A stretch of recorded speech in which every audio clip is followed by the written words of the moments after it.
Sa tahimik na bayan ng General Trias sa Cavite, isang nakagigimbal na balita ang naging usap-usapan doon nang matagpuan ang mag-inang sina Ruby at Shania Nicole Gamos sa loob mismo ng kanilang tahanan na wala ng buhay. Magkatabi ang mag-ina sa kama at pawang mga nakadapa at nagsisimula ng mga moy ang kanilang mga bangkay. Naging palaisipan sa mga investigador kung sino ang salarin sa pagpaslang sa mga kaawa-awang biktima. Ang inakala nilang simpleng panluloob na maaaring motibo sa krimen, unti-unting nagkaroon ng linaw nang mapagtagpi-tagpi ng mga pulis ang mga ebidensya na kanilang nakita sa crime scene at iba pang circumstantial evidence na naging mitya upang magkaroon ng mukha ang salarin. Ang tanong, sino ang may kagagawan nito sa mag-ina? Ano ang kanyang motibo kung bakit niya ito nagawa? At idinamay pa pati na ang musmos na anak ng ginang. At bakit ito naging kontrobersyal at usap-usapan hindi lamang sa kanilang lugar? Alamin natin ang kwento sa likod ng kasong ito ng pagpaslang sa General Trias, Cavite.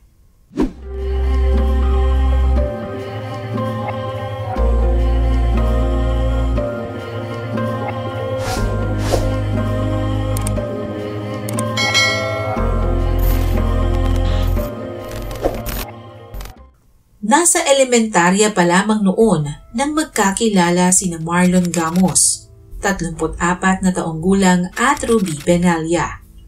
Ang kanilang pagkakaibigan ay hindi naputol hanggang sa pagtuntong nila ng high school. Naging magkasintahan sila kalaunan, ngunit ang matamis na pagtitinginan ay nababahiran din kung minsan ng hindi pagkakaunawaan tulad ng isang normal na relasyon. Bagamat naging on and off ang kanilang relasyon pagtuntong nila ng kolehiyo, sa simbahan pa rin natuloy ang kanilang pag-iibigan. Taong 2010 nang magdesisyon ng magkasintahan na magpakasal at bumuo ng sarili nilang pamilya. Nabiyayaan sila ng isang anak na babae pagkalipas ng ilang taong pagsasama. Dahil nagsisimula ng lumaki ang pangangailangan ng kanyang pamilya, nagdesisyon si Marlon na subukang mangibang bansa bilang seaman para sa kinabukasan ng kanilang anak. Bata pa noon si Nicole at noon nga'y naiwan niya sa Pilipinas ang kanyang mag-ina. Masakit man ito para sa kanya. Sa mga panahong sila ay magkalayo, hindi naputol ang kanilang komunikasyon hanggang sa hindi inaasahan. Isa palang napakasakit na trahedya ang nakatakdang maganap sa kanyang mag-ina. December 8, 2017, umaga pa lamang ay nag-text na siya kay Ruby tulad ng kanyang nakagawian. Ngunit sa kanyang pagtataka, hindi ito sumagot sa kanyang text na hindi kailanman nangyari. Tinawagan rin niya ang kanyang misis, ngunit nakailang ulit na siyang sumubok ay hindi pa rin ito sumasagot. Nag-alala na si Marlon kaya halos hindi na siya nakatulog magdamag. Ayon kay Marlon, hindi pa kasi nangyari ang ganoong hindi nito pagtugon sa kanyang text at tawag. Kaya kinabukasan, nagpasya na siyang tawagan ng kanyang kapatid na si Karen Gamos upang magpatulong na i-check ang kanyang mag-ina dahil labis na siyang nag-aalala. Nagpasya naman ng kapatid ni Marlon na puntahan ang mag-ina sa General Trias, Cavite, kung saan sila naninirahan. Pagdating nila sa bahay, walang sumasagot sa kanilang tawag. Nooy naisip daw niyang baka wala ang mag-ina sa bahay, pero dahil sa pagpupumilit ni Marlon, napilitan na si Karen na kumuha ng clearance upang mabuksan ang bahay sa tulong ng mga gwardya doon. Nang mabuksan na ang pinto, umalingasaw kaagad ang napakabahong amoy.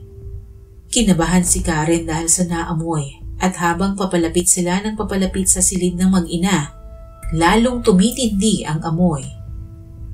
Pagbukas nila ng pintuan ng kwarto, doon na nga tumambad sa kanila ang bangkay ng mag-ina na nasa early stage of decomposition na. Nakadapa sa kama at magkatabi ang mag-ina at iba na ang kulay ng mga ito. Agad naman nilang ipinagbigay alam sa General Trias Cavite Police ang kanilang natagpuan. Mabilis namang tinungo ng mga pulis ang crime scene upang imbestigahan ito kasama ang SOCO team.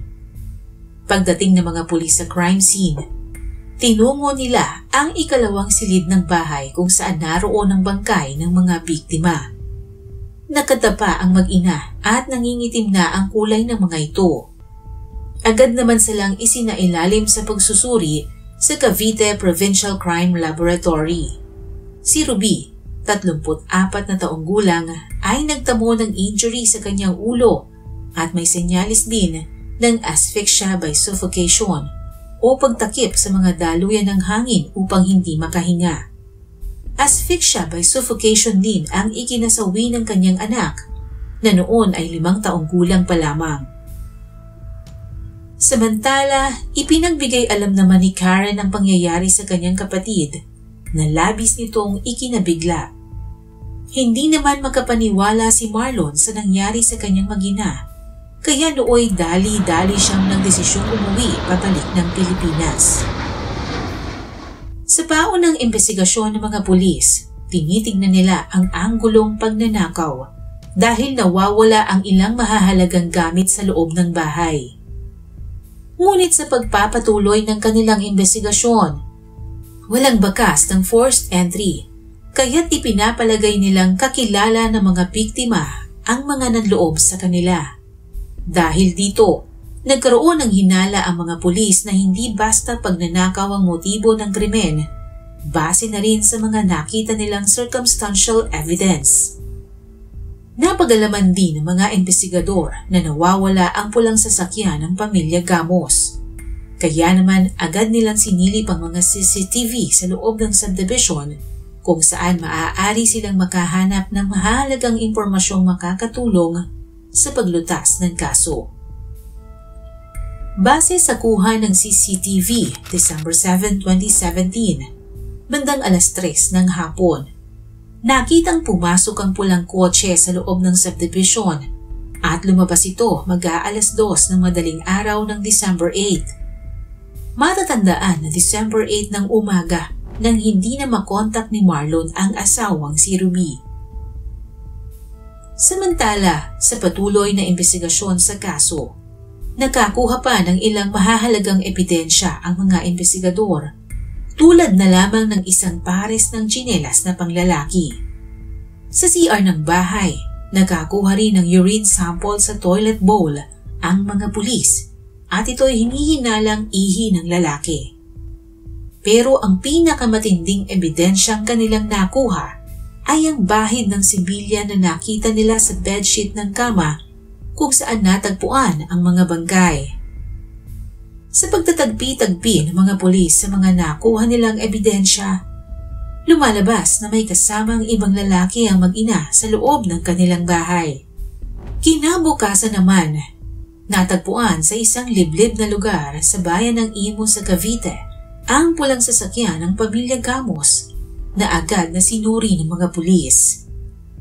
Noon din ay nagsimula na silang magkalkal ng mga impormasyon sa social media na makakatulong sa pagresolba ng kaso. At doon na nga lumabas ang lihim na itinatago ni Ruby sa kanyang asawa. Gamit ang isang pangalan sa social media, nakita ng mga investigador ang mga larawan ni Ruby kasama ang isang lalaki. Ang parehong lalaki ay nakitang kasama rin ang anak ni Ruby na si Nicole. Sa tulong mismo ni Marlon na nakauwi ng Pilipinas noong December 12, 2017 mula UAE, natukoy ng mga pulis ang pagkakakilanlan ng naturang lalaki. Siya si Ruel Cabatingan, 36 anyos at taga General Trias, Cavite din. Kakilala rin daw niya ang lalaking ito dahil kaklase rin ito ni Ruby noon. Sa mga larawang kuha ni Ruby at ni Ruel, hindi maitatanggi na may relasyong namamagitan sa kanila at ito ay napatunayan nila dahil na rin sa similyang nakuha nila sa crime scene at napatunayang sa pagsusuri ng labi ni Ruby na hindi ito punuwersa upang makipagtalik. Napag-alaman pa ng mga pulis na 6 na buwang nag-live-in sa isang apartment sa Alapan, Imus, Cavite ang dalawa mula June 2017 hanggang sa maganap ang pamamaslang sa mag-ina. Noon kasing buwang iyon ng Disyembre ay nakatakdang umuwi ng Pilipinas si Marlon upang makasama ang kanyang mag-ina at upang pakasalan sa ikalawang pagkakataon ang asawang si Ruby. Ipinapalagay ng mga investigador na maaaring dahil sa labis na selos kaya nangyari ang krimen. Napag-alaman din na si Ruel Kabatingan ay pamilyado rin tulad ni Ruby at ito'y kanyang iniwan para kay Ruby. Samantala, masakit man para kay Marlon ang naging resulta ng investigasyon, sinikap niyang ito'y tanggapin at patuloy na hanapin ang hustisya para sa kanyang mag-ina. Dahil sa mga ebidensyang nakalap, tuluyan na ngang itinuring na primary suspect si Ruel Kabatingan at nooy pinaghahanap na siya ng batas. At sa hindi inaasahan, matapos mapabalita ang pamamaslang sa mag-ina sa TV, kusang sumuko ito kasama ang kanyang kapatid sa Morongan, Eastern Samar, kung saan siya nagtungo upang magtago matapos gawin ang krimen.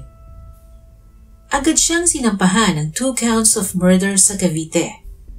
Inamin naman ni Ruel na napatay niya ang mag-ina dahil nawala na raw siya sa tamang kaisipan dahil sa lagi na lamang siyang itinatago ni Ruby. Na-depress na daw siya dahil sa kanilang sitwasyon at kasama na rin doon ang labis na selos dahil pabalik na ang tunay na asawa ni Ruby noon at balak pa itong pakasalang muli sa simbahan. Ayon pa kay Ruel, kusang loob siyang sumuko dahil sa matinding pagsisisi sa nagawa niyang kasalanan sa mag-ina. Gusto raw niyang pagdusahan ang kanyang nagawa upang bigyang katarungan ng pagkamatay na mag-ina sa sarili niyang mga kamay. Ano pa man daw ang maging hatol sa kanya ay buong puso niyang tatanggapin. Dahil na rin sa pag-amin ng suspect at kusang loob na pagbigay ng extrajudicial confession, itinuring na case closed na ang pagkakapaslang sa mag-inang Ruby at Nicole Gamos. Ayon naman sa padre de familia na si Marlon, pinapatawad na niya ang kanyang asawa sa kasalanan nito sa kanya at nakiusap siyang huwag naman sanang husgahan ang kanyang misis sa nagawa nito. Alam din daw niyang mahal siya nito at naramdaman din daw niya ito sa tagal ng kanilang pinagsamahan. Si Ruel naman ay humingi ng tawad sa pamilya ni Ruby at kay Marlon. Ano ang masasabi mo sa kasong ito? Paki-comment mo na lamang ang iyong opinion sa comment section sa ibaba. Maraming salamat po sa panonood at hanggang sa muli.